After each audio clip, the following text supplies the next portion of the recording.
I've certainly talked a lot about Pikmin this month, haven't I?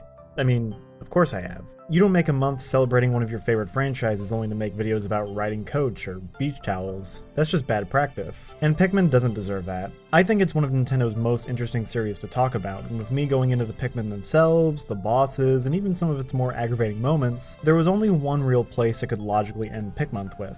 The games. Pikmin might not have the most games under its belt, especially when put up against Nintendo's other more premier franchises, but to me, it's quality way over quantity. Most of the games are great at a bare minimum, and I'd argue they're must-owns for their respective consoles, be it the originals or the enhanced re-releases that have come out along the way. So if Pikmin 4 are nearly out for a year now, we're officially at 5 games if you casually exclude the mobile game, and I'd say there's no better time to look at this series' 23-year run and making a top 5 out of it. Or maybe you guys really did want me to talk about beach towels. I'll write that one down as a maybe.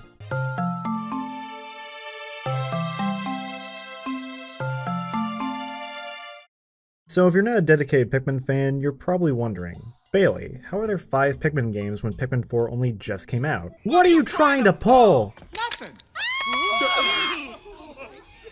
Yeah, to the surprise of absolutely nobody, the 3DS spin-off Hey Pikmin isn't dead last where it belongs. And if you're thinking I'm putting it at the bottom without even playing it, you're dead wrong, because I played through this game from start to finish last year, and I did give it a fair shake, but sadly, the game really is just about as mediocre as it looked in the trailers. I guess we all owe Arlo an apology. Let's get the obvious out of the way. Most of the animosity directed towards this game has actually mostly faded away at this point. Hey Pikmin was textbook wrong thing at the wrong time, a seemingly big mantra for Nintendo during its 2015-2016 Dark Age. If you weren't Mario, Pokemon, or newcomer Splatoon, chances were your franchise got a weird, experimental, and often lackluster spin-off game that no one asked for at a time where a true return to form would have been vastly preferred. Coming out in 2017, Hey Pikmin was the last remnant from that era, and the genuine worry this game generated is still remembered by fans. Some thought all Pikmin would be this from now on, others thought its likely poor sales figures would bury the franchise, and everyone was crossing their fingers that this wasn't the Pikmin 4 Miyamoto had been talking about. Thankfully, none of that ended up happening, and Pikmin is actually doing better than ever now on the Switch, but I can't blame fans for their paranoia after blunders like Chibi Robo Ziplash. Okay, so this harmless little spin-off ended up being just that.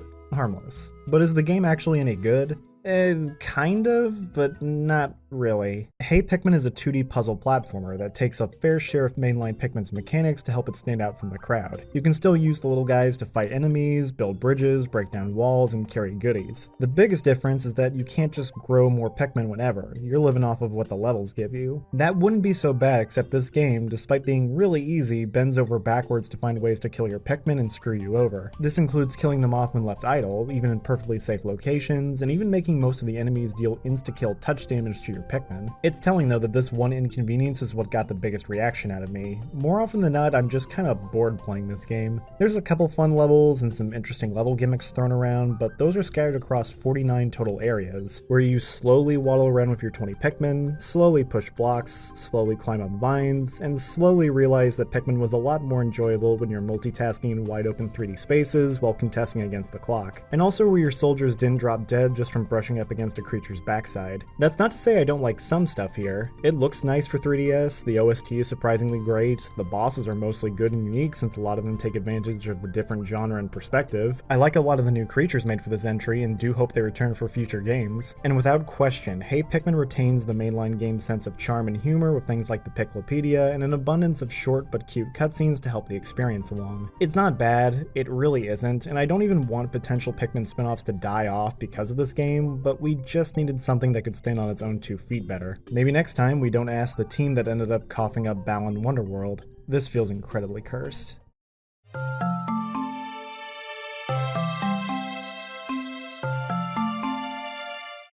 So, with the easy target out of the way, we're left with the cream of the crop, the mainline numbered Pikmin games. And I've found myself with the unenviable task of pinning down what I think is the weakest of the quadrology. I do need to stress I love all these games, and each is at least like a 7 out of 10 in my eyes, so just know I'd take no joy in putting Pikmin 2 this far down. This is a hard pill for me to swallow since this was my first Pikmin game, so there's some nostalgia in play, but I can recognize that there are a lot of issues, big and small, that do noticeably weigh down on all the good good stuff. Just getting the bad stuff out of the way now, this game constantly finds itself jumping between being a cakewalk and a miserable Pikmin bloodbath with very little middle ground.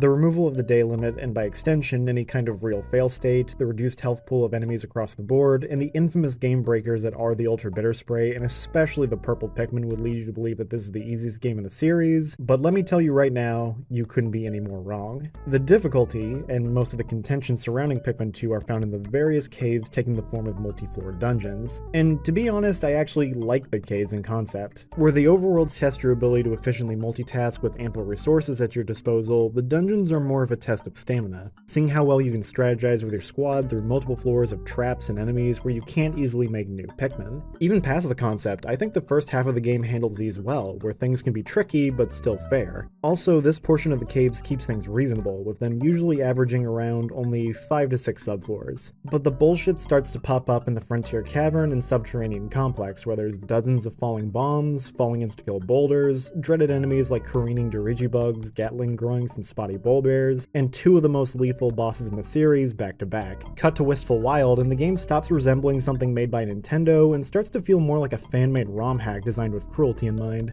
It really says something that I don't even need to mention any particular offending subfloors, and can instead just show them on screen, and every Pikmin fan will probably experience their own form of PTSD, Pikmin Traumatic Stress Disorder. Despite all of that, and I mean all of that, I can still completely understand why this would be someone's favorite Pikmin game. This game, without question, adds more features, extras, and quality of life functions than either of the following entries. A second playable captain, 3 new Pikmin types, a smorgasbord of new enemies both figuratively and literally, sprays, upgrades, the aforementioned caves, a proper challenge mode, battle mode, and the glorious Piklopedia, which does so much for the world building, as well as injecting so much character, charm, and comedy into a game already handling each of these things very well. Not to mention Pikmin 2's engine being a big improvement from the first game, with a more fine-tuned control scheme, better AI, and way less glitches. And let's be real, even though the gameplay has its flaws and is more prone to frustration and resets than any other Pikmin game, at the end of the day, this is still a mainline Pikmin game. There's a lot of fun to be had just from exploring and fighting the wildlife.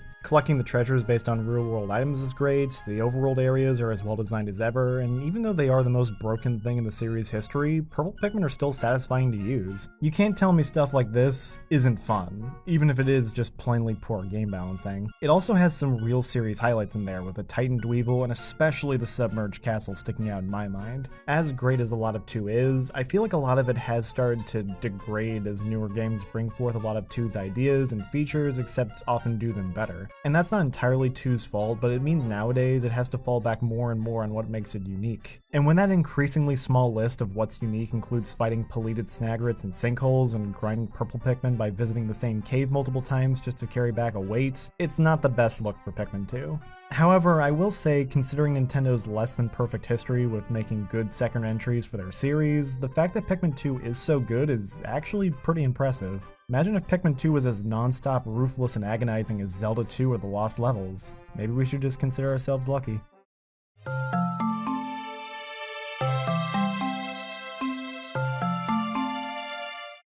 As someone who plays a lot of video games, I think one of my favorite things to look into these days is the development history behind a game. And that's coming from someone who doesn't have any significant interest in making a game. It's like watching a making-of feature for a film. Not only does it give you a lot of insight into how something goes from idea to finished product, but you'll likely come away with a lot more respect and admiration for a game and the team behind it. Especially if that game barely resembles its initial concept, or comes out of a scrap prototype meant for a different franchise, yet still finds big success. You probably know where I'm going with this, but that's just a testament to how well known the story of Mario 128 was. A drop sequel to Super Mario 64 turned into a demo meant to show the power of the upcoming GameCube by having a multitude of tiny Marios running around and interacting with objects. Hey, you know what? Very nice job, Nintendo. Maybe you should make a game out of this. Oh. For real?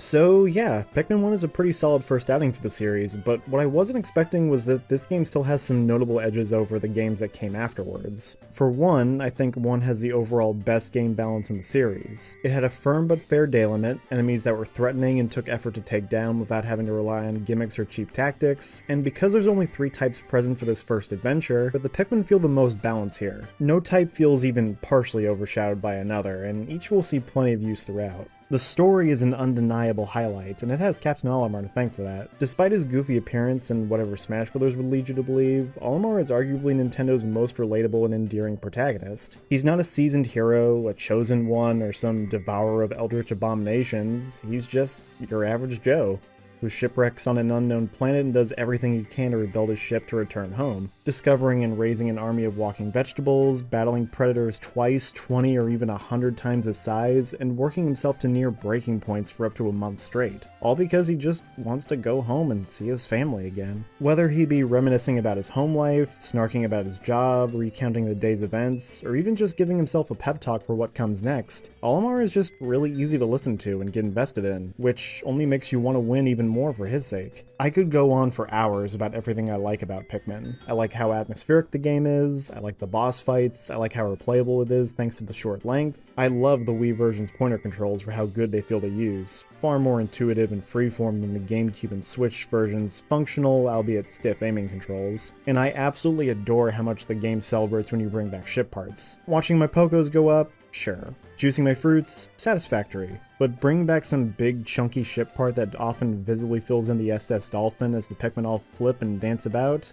Now that's a good feeling. For me, the two big things holding back Pikmin Uno come down to polish and a lack of any meaningful extra content. Nowadays, Pikmin is well known for getting a lot of mileage out of some banger supplementary modes, like a mission mode and some kind of battle mode, but going back to Pikmin 1 can be quite sobering. It has a challenge mode, but all it tests is how many Pikmin you can grow in a single day, and while it's not necessarily bad, it's too bare bones to be fun and doesn't even offer any kind of ranking system or reward to encourage playing it more than once. That leaves Pikmin 1 as a one-trick pony relying entirely on its campaign, which is really great. I just wish it wasn't as liable to glitches and bugs as it is. And not just in a doing weirdly specific things allows you to break the game kind of way. I'm talking oddities that are practically unavoidable and can lead to many devs that aren't even your fault. You want to know what's more dangerous than enemies that are alive? How about enemies that are dead?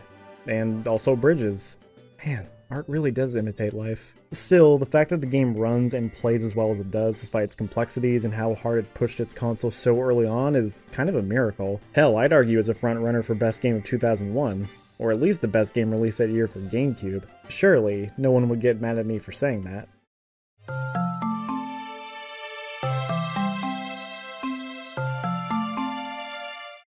Video games take real long to make these days, don't they?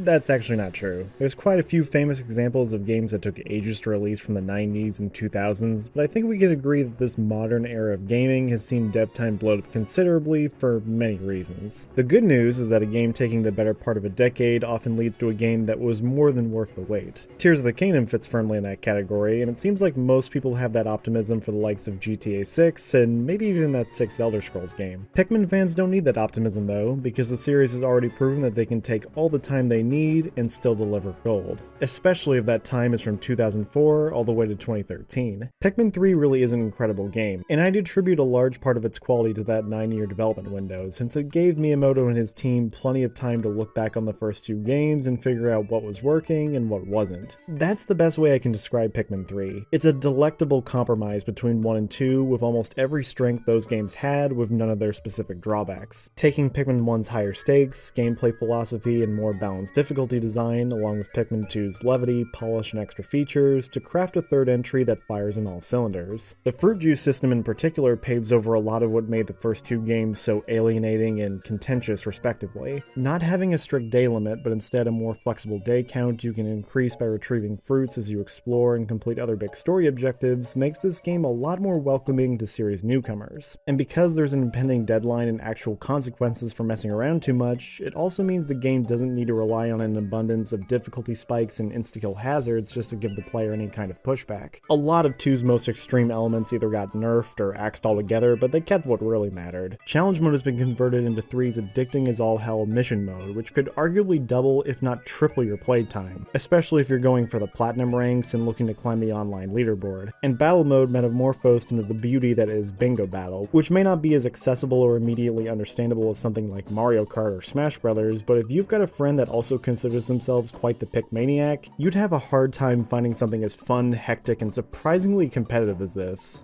just be prepared for it to rock the boat wherever possible. That's not to say 3 doesn't have its own unique positives either. Rock and Wing Pikmin are both great additions that, while still pretty busted, aren't nearly as OP as Choose Purple's. Having 3 playable captains that you can both throw across gaps and command to automatically run to where you want lets the potential for multitasking absolutely soar in a way it just couldn't in 2. The boss roster, while a bit light, are all undeniably memorable and feel way more distinct, intricate, and cinematic than what came before. And visually, the game is simply stellar. Pikmin 2 still looks good, definitely one of the best looking games on GameCube, but the jump to proper HD gives Pikmin 3 such a massive step up in looks that it's almost unbelievable. And in tandem with the top tier environment design, old and new creature designs, and improved animations, it makes PNF 404 feel far more alive and realistic without taking an ounce away from the cartoony charm. I can't think of another game that makes me crave fruit. That's how good this game looks. It's unquestionably one of the best games for the Wii U, which only made its Switch port all the more justified, on top of being a welcome palate cleanser after Hey Pikmin failed to do much of anything. In fact, I'd go a step further and say Pikmin 3 Deluxe is the best Wii U remaster not named Mario Kart 8 Deluxe. Story mode co-op, 2 new side campaigns, achievements, much harder difficulty settings for the veterans, the Piclopedia's blessed return, and all the original game's DLC bundled in with the package. All this and a bit more substantially improves on the base game while filling in what few cracks the Wii U version did have. I do have my quibbles with 3, of course. I like the Kopai captains and do enjoy them as a unit, but they're kinda flat as individual characters. The Formidable Oak is a solid involved final level, but it's no secret that this is just a shameless retread of the submerged castle, and not nearly as fun or intense thanks to how easy the Plasm Wraith is to handle. Most bothersome is that the game is just way too easy for its own good, and you can pin that on multiple factors. They made so many improvements to the controls, Pikmin AI, and even the Pikmin themselves without really buffing the enemies to compensate. The lock-on and charge break most conventional combat encounters, Rock Pikmin decimate most enemies and make the final boss an actual joke. Winged Pikmin, meanwhile, break transportation since they get to ignore the vast majority of predators and hazards. And unlike Two's Purples, you can grow as many of these guys as you want, whenever you want. And Deluxe somehow made all this even easier, since its standard mode reduced enemy health pools and made days 18 minutes instead of 13. That was definitely overkill, but at the same time, saying this game can't give you a challenge whatsoever is also very untrue, since you can always just play story mode in one of the spicier difficulties, and mission mode is right there. Still, I've never felt like I'm working for my survival in this game.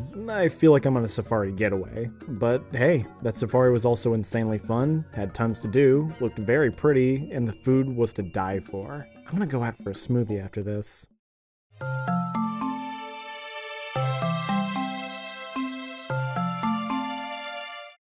With all that said and done, you know what game I've yet to bring up. I promise that I'm not someone who's heavily swayed by recency bias, but regardless if I did this list now or 5 years from now, I can't imagine my top spot being anything other than Pikmin 4. Remember what I said in the last entry about how Miyamoto and his colleagues had ample time to reflect on the previous games and the reception to make sure Pikmin 3 was as exceptional as it was? Well, take that exact same process and give it an encore right after Pikmin 3 dropped in 2013, and that naturally leads us to Pikmin 4, one of the best games I've played in the last few years. Despite all that, I'm having a hard time figuring out what I should say about 4, partially because I'd rather stay away from spoilers, but also because a big part of 4's appeal stems from how much it brought back so much from the first 3 games and refined it all to such an immaculate degree. You want nearly every previous Pikmin type at your beck and call? You got it. Want to refight some of 1 and 2's most memorable bosses that were all sidelined in 3? Go right ahead. Do you love mission mode and battle mode, but also wish it was naturally incorporated into the main campaign in a way where you look forward to it every time? Boy, do I have good news for you.